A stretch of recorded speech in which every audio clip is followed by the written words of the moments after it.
The atmosphere in the United Nations General Assembly was tense as Admiral Kang approached the podium.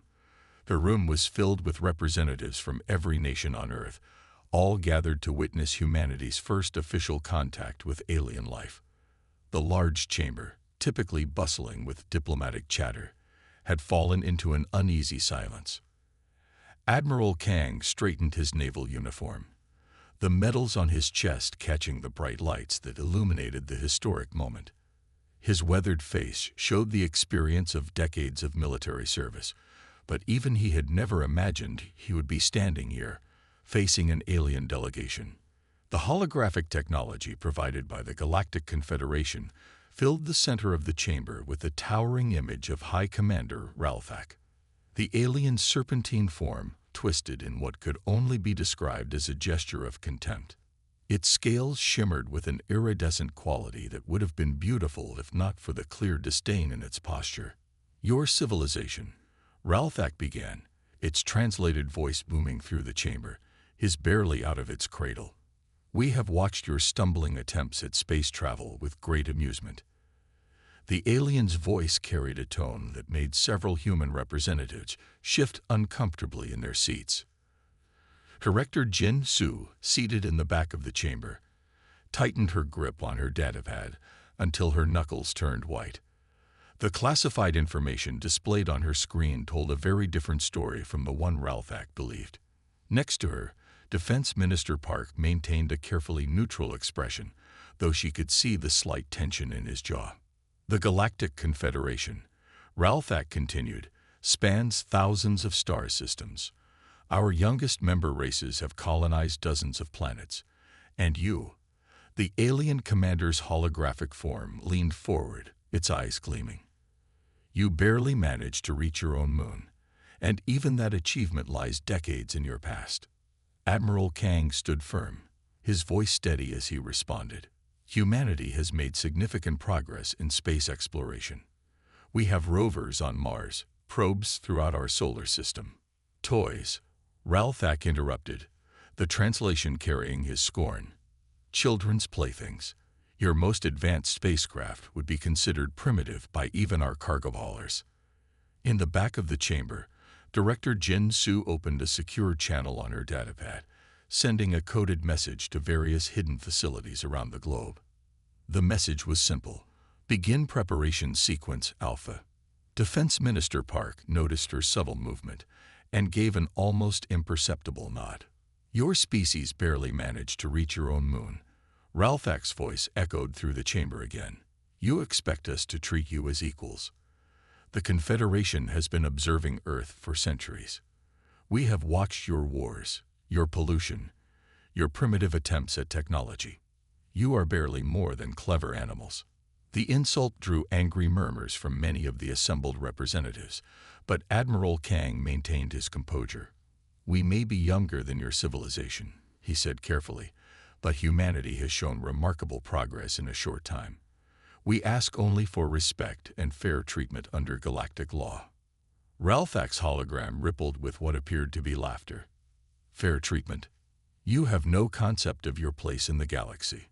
Your entire species has yet to grasp the basic principles of faster-than-light travel. Your weapons are crude. Your defenses are non-existent." Deep beneath the Pacific Ocean, ancient systems began to hum as Director Jin Su's message reached its destination.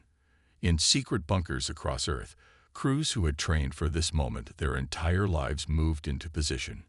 None of this showed on the faces of Earth's leadership in the General Assembly. Perhaps, Admiral Kang suggested, the Confederation would be willing to share some of its knowledge, to help humanity advance. "Share our knowledge." Ralphak's hologram swelled with apparent indignation.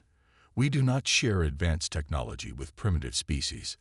The best you can hope for is protected status under our authority. Accept your place as our subordinates, and perhaps in a few centuries, we might consider elevating your status." Director Jin Su exchanged another glance with Defense Minister Park. They had expected this response. It fit perfectly with the profile their analysts had developed of the Confederation. Arrogant, dismissive, and completely unaware of Earth's true history. As the alien commander continued to list humanity's perceived shortcomings, hidden sensors throughout the solar system detected the approaching Confederation fleet, right on schedule, just as Earth's intelligence had predicted. The aliens thought they were being subtle, positioning their ships for a show of force that would come later. Admiral Kang maintained the diplomatic dialogue, playing the role of a humble representative of a primitive species perfectly. Every minute he kept the alien commander talking was another minute for Earth's secret preparations to advance. In the back of the chamber, Director Jin Su received confirmation that all systems were ready. Humanity's hidden fleet, preserved through millennia, waited only for the signal. The aliens' arrogance would be their undoing. They had never bothered to scan the deep oceans, never questioned why certain areas of space showed strange readings. They had assumed humanity was too primitive to hide anything significant. As the first contact meeting drew to a close, Ralphak's final words echoed through the chamber. "Consider carefully how you proceed, humans. The Confederation's patience has limits, and we have ways of dealing with species that don't understand their proper place in the galaxy." Director Jin Su allowed herself a small smile as she stood to leave. Soon, very soon, the Confederation would learn about humanity's proper place in the galaxy, and it would not be what they expected at all. The Emergency Security Council chamber was filled with tension as the holographic image of Ralphak loomed over the gathered world leaders. The alien commander's serpentine form seemed to fill the room with its menacing presence, casting an eerie blue glow across the faces of Earth's most powerful decision-makers. "You have 48 Earth hours to submit to Protectorate status," Ralphak declared, its translated voice carrying both authority and disdain. "This is not a negotiation. This is your only warning." Colonel Lee stood at his post near the wall, his military training helping him maintain a neutral expression. His eyes were fixed on UN Secretary-General Kim, who sat calmly at the center of the council table. Her composure was remarkable, given the circumstances. While other world leaders shifted nervously in their seats or whispered urgently to their advisors, she remained perfectly still, her hands folded neatly on the table before her. The reason for her calmness was known to only a select few in the room. Colonel Lee was one of them, having been briefed on humanity's true capabilities just hours before. The knowledge made it easier to stand there, watching this display of alien arrogance. "And if we refuse?" Secretary-General Kim asked, her voice steady and clear. Ralphak's hologram rippled with what might have been amusement. "Then we will demonstrate why refusing would be unwise. Our fleet is already in position throughout your solar system. Your primitive sensors may have missed them, but I assure you, they are there." Deep beneath the Pacific Ocean, Lieutenant Yoon sat in a facility that officially didn't exist. Her fingers moved across the ancient console with practiced precision, entering the wake-up sequence she had rehearsed countless times. The status displays around her came to life, showing the positions of the Confederation fleet. The aliens thought they were being stealthy, but humanity's hidden sensors had tracked their every move. "Each ship in our fleet," Ralphak continued, "carries enough firepower to level one of your largest cities. We have thousands of ships. Do you understand the position you are in?" Secretary-General Kim nodded slowly. "We understand completely. But surely there must be room for discussion. 48 hours is hardly enough time for a decision that affects our entire species." In her underwater command center, Lieutenant Yoon received confirmation that the wake-up sequence was progressing as planned. Ancient machinery, dormant for millennia, began to stir. Power readings that had been carefully masked for centuries started to rise. "There is nothing to discuss," Ralphak declared. "Your species has proven itself too primitive and too violent to be trusted with independence. The Confederation has watched your development for centuries. We have seen your wars, your destruction of your own environment, your failed attempts at unity. You need our guidance." Colonel Lee noticed a slight smile tugging at Secretary-General Kim's lips. To anyone else, it might have looked like nervous tension. He knew better. The aliens' arrogance was playing directly into humanity's hands. Lieutenant Yoon's displays showed the first of the Guardian vessels beginning to power up. Hidden in the depths of Earth's oceans, concealed beneath the ice of Europa, tucked away in the shadows of distant asteroids, humanity's ancient fleet was awakening. Each ship was a masterpiece of technology that would make the Confederation's best vessels look primitive in comparison. And what would this protectorate status entail? Secretary General Kim asked, buying more time as the hidden preparations continued. You will submit to Confederation oversight in all matters of technology, military development, and interstellar relations, Ralphak explained. Your resources will be managed for the greater good of the Confederation. Your people will be given appropriate tasks within our society. More displays lit up in Lieutenant Yoon's command center. The ancient defense grid was coming online, piece by piece. Weapons platforms that had slumbered in the void between planets began to warm up. Shield generators buried deep within Earth's moon prepared to activate. In other words, Secretary General Kim said carefully, we would become your slaves. Slaves. Ralphak's hologram shimmered with what might have been indignation. No, you would be protected, guided, developed. In time, perhaps centuries from now, you might earn greater privileges within the Confederation. Colonel Lee watched as Secretary General Kim checked her secure tablet. He knew she was receiving the same updates he was. Confirmation that humanity's hidden defenses were almost ready. The aliens had no idea what they were about to face. 48 hours, Ralphak repeated. When we return, we expect your complete submission. Any resistance will be met with overwhelming force. We are not cruel, but we will not tolerate defiance from a primitive species. As the hologram faded away, the room erupted into worried discussion. Only a handful of people remained calm, those who knew what Lieutenant Yoon and others like her were doing at that very moment. Secretary General Kim stood, addressing the council. My fellow leaders, I understand your concerns, but I ask you to trust that humanity is not as defenseless as our visitors believe. We have preparations in place that will become clearer very soon. In her underwater command center, Lieutenant Yoon sent the final confirmation signal. Everything was ready.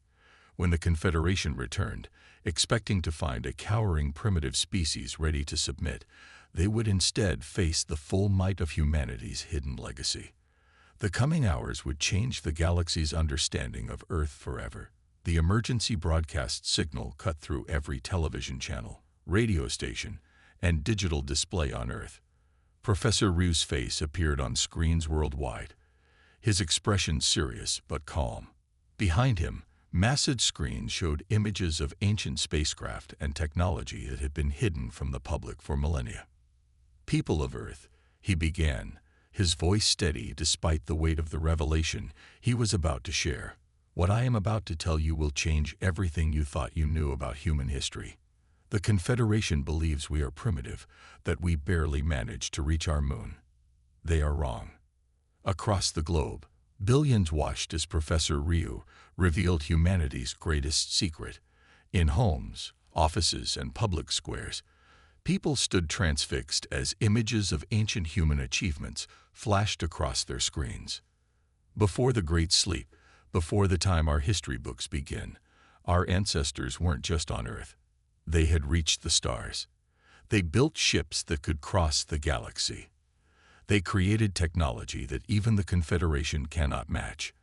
And most importantly, they left it all for us, knowing that someday we would need their legacy. In orbit above Earth, Commander Moon floated in the control chamber of humanity's flagship.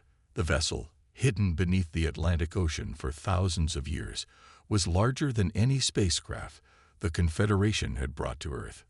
Her hands moved across control panels that responded to her touch as if they had been waiting specifically for her. The truth is, Professor Ryu continued, as footage showed massive ships emerging from their hiding places, our ancestors faced a choice. A great catastrophe was coming, one they couldn't prevent. They could either evacuate to the stars, abandoning Earth, or they could stay and protect our homeworld, ensuring humanity would survive and rise again. Commander Moon watched as the ship's AI core came online.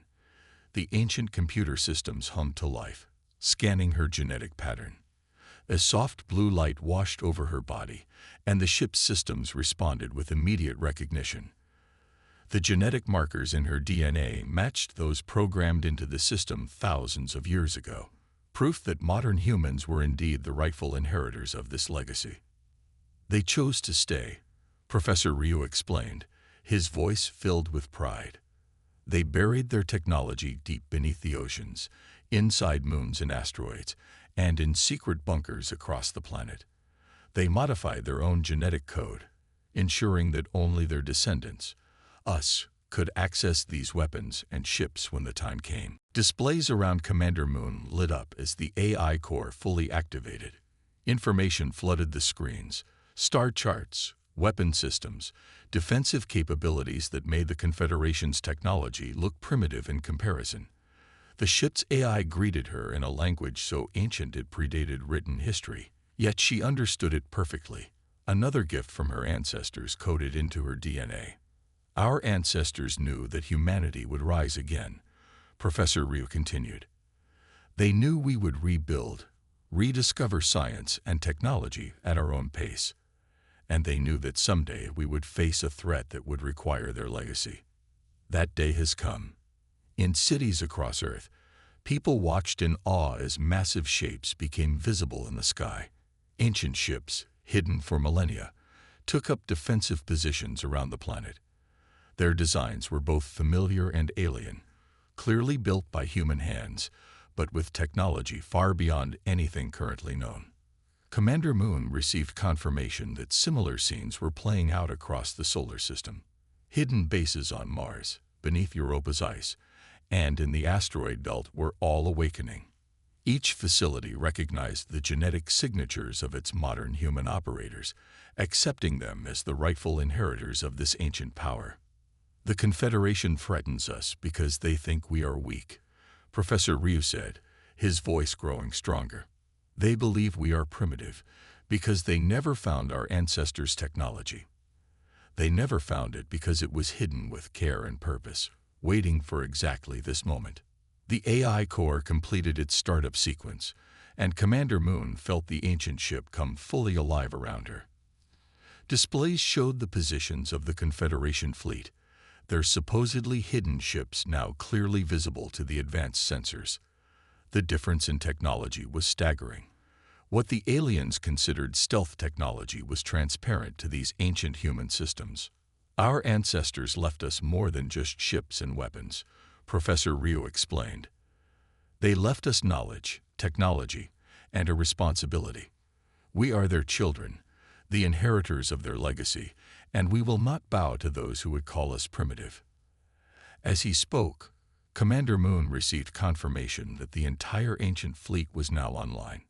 Ships that had slept for thousands of years were ready for action, their crews, trained in secret for generations. At their stations, the genetic locks had confirmed them all as true descendants of the original builders. To the people of Earth, I say, do not be afraid. We are not defenseless. We are not primitive. We are the children of those who reached the stars before any member of the current Confederation had achieved spaceflight. And to the Confederation, I say, you have gravely misunderstood who and what we are. Professor Ryu's broadcast concluded as Commander Moon received the final activation codes. The ancient fleet was ready. Humanity's legacy was fully awakened. When the Confederation returned, expecting to find a primitive species ready to submit, they would instead face the full power of humanity's true technological heritage. In the control chamber, Commander Moon allowed herself a small smile. The next few hours would reshape the galaxy's understanding of humanity forever. The ancestors had planned well, and their descendants were ready to show the galaxy exactly what it meant to underestimate Earth. The dark expanse of space above Earth suddenly filled with the Confederation fleet, their ships appearing in precise formation. Thousands of vessels, from massive dreadnoughts to swift corvettes, took position around the planet. Their hulls gleamed with an otherworldly metallic sheen as they prepared to enforce their ultimatum. Admiral Yang stood on the bridge of the Eternal Dawn, humanity's flagship that had recently emerged from its millennia-long slumber beneath the Atlantic Ocean. The ancient vessel dwarfed even the largest Confederation ships, its design unlike anything the aliens had ever encountered. Its hull bore markings in a script so old it predated known human civilization. High Commander Ralthak's vessel is at the center of their formation, reported Captain Shin from her tactical station. Their weapons are charging, and their shields are at maximum power. Admiral Yang nodded, her posture relaxed despite the overwhelming number of enemy ships surrounding Earth. "Open a channel," she commanded. Her voice carried the weight of authority that came from decades of secret preparation for this moment. The holographic display flickered to life, showing Ralthak's serpentine form. The alien commander's expression shifted from confidence to confusion as he took in the bridge of the human vessel.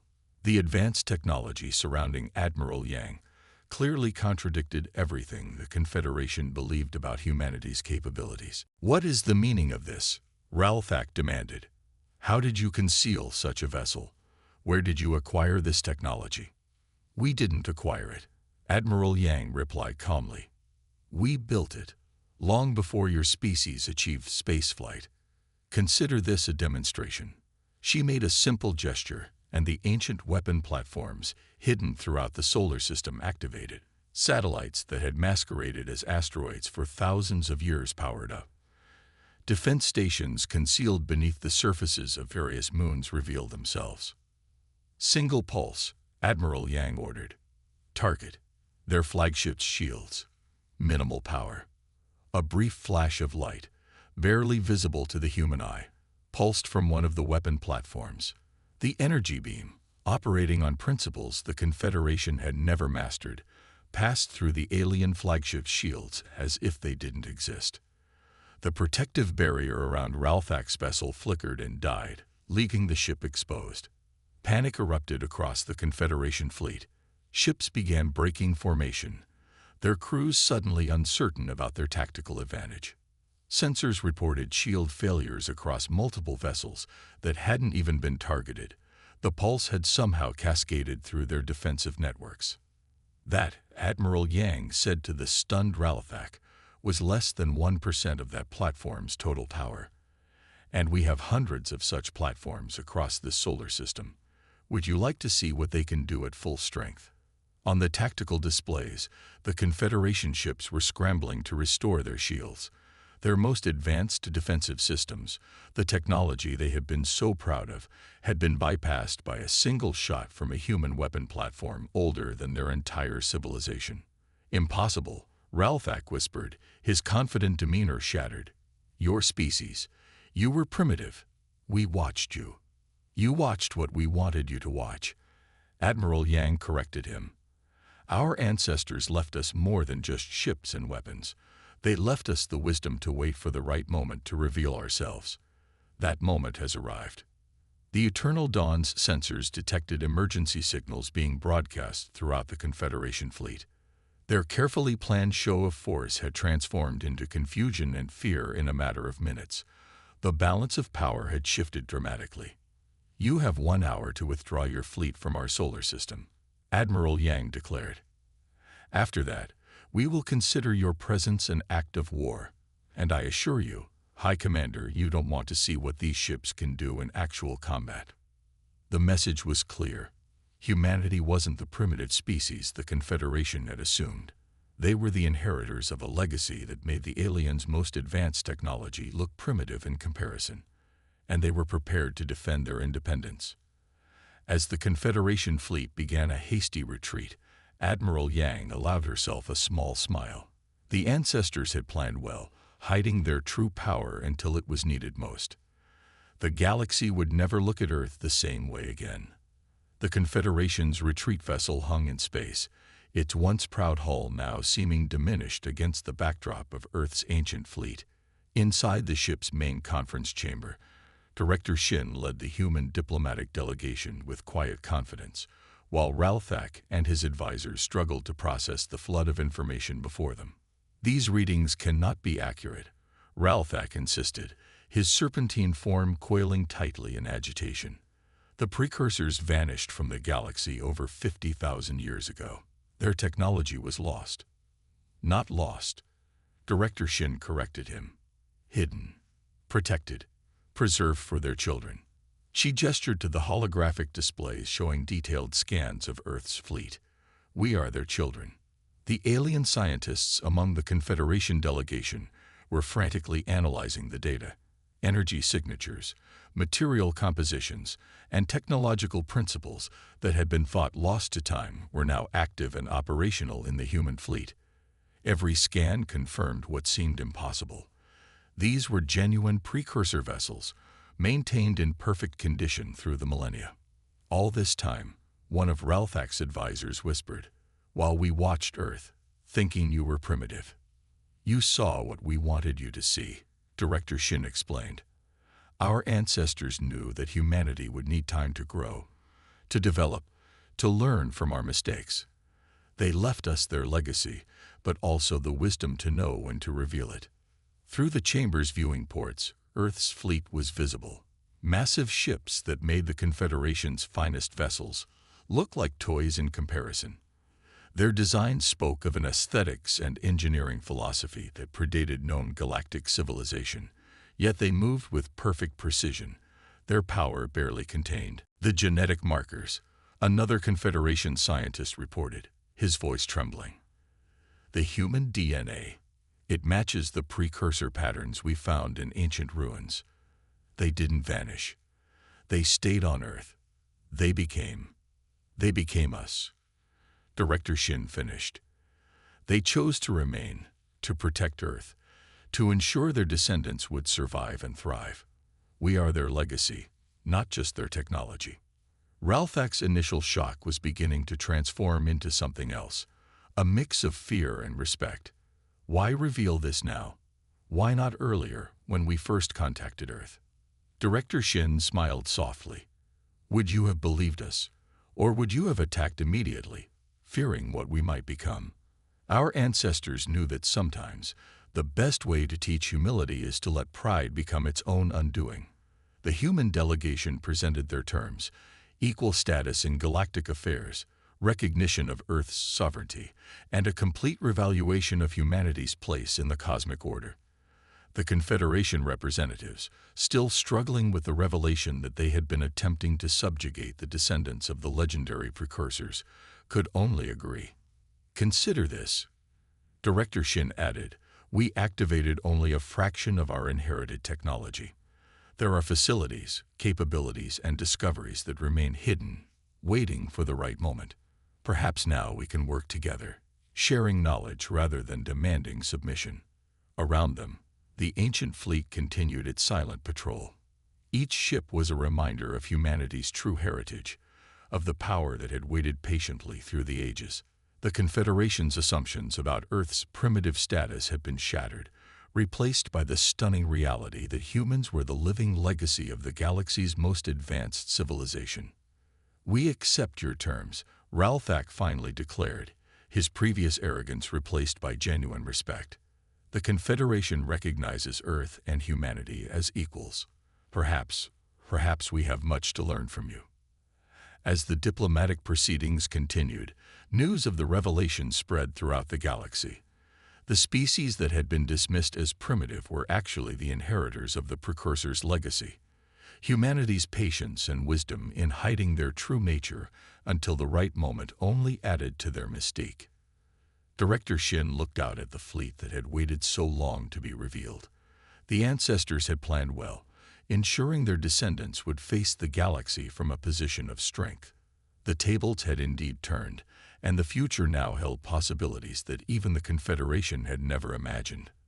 The grand chamber of the Galactic Council sparkled with light streaming through its crystalline dome. Ambassador Baek stood at the central podium, his presence commanding attention from representatives of 1,000 worlds. The chamber, newly constructed using a blend of precursor and modern technology, symbolized the dramatic changes of the past year. The integration process continues as planned. Ambassador Baek announced to the assembled delegates, Earth's ancient technology is being carefully shared with our galactic neighbors. Together, we are entering an unprecedented era of cooperation and advancement. Representatives from formerly hostile species now listened with rapt attention. The memory of Earth's revealed power was still fresh in their minds, but it was humanity's measured approach to sharing their inheritance that had truly earned their respect. In her office high above Seoul's gleaming skyline, Fleet Admiral Min reviewed the latest reports. The view from her window had changed dramatically over the past year. Sleek alien ships now shared the skies with vessels of ancient human design. The sight of Confederation cruisers flying alongside activated precursor vessels had become commonplace. Another facility discovered in the Andromeda Galaxy, her aide reported, placing a holographic display on her desk. The activation sequences match our records perfectly. It seems our ancestors left their mark far beyond what we initially thought. Admiral Min studied the report with interest. Each month brought new discoveries as humanity's hidden legacy revealed itself across the stars. Ancient outposts, dormant shipyards, and research facilities awakened to their descendants' touch, each containing technological wonders that reshaped understanding of what was possible. They planned for everything, she mused, watching a group of alien scientists being escorted to a research facility. Not just the technology, but the timing, the strategy, even our role in revealing it all. The integration of Earth's ancient technology had been carefully managed. Instead of overwhelming the galaxy with sudden changes, humanity had chosen a gradual approach. They shared innovations that could benefit all species while keeping certain capabilities in reserve. This measured response had earned them respect rather than fear. "We never stopped reaching for the stars," Admiral Min said, rising to look out over the city. "We were just waiting for the right moment to show it." Seoul's skyline reflected this new reality. Ancient architecture merged seamlessly with modern designs, while ships of various species navigated predetermined flight paths between the buildings. On the ground, humans walked alongside alien visitors, the initial fear and distrust replaced by curiosity and cooperation. In orbit, the Eternal Dawn maintained its vigilant watch, a reminder of humanity's true capabilities. But now it was joined by vessels from across the galaxy, all working together to protect and explore. The ship that had once symbolized Earth's hidden power now represented something greater, the potential for unity among diverse species. The ancestors would be proud, Admiral Min thought, watching a group of young cadets, human and alien alike, training together in the courtyard below. We didn't just preserve their legacy, we're building something new with it. As the sun set over Seoul, casting the city in a golden glow, Admiral Min reflected on how far they had come. The galaxy had changed, and humanity had changed with it. But they had done so on their own terms, revealing their strength not through conquest, but through wisdom. The stars above were no longer distant points of light, but beacons of possibility. Humanity had reclaimed its birthright as inheritors of the precursors, not to dominate, but to guide the galaxy toward a brighter future. The dawn of this new era had only just begun, and its potential was as limitless as space itself. The END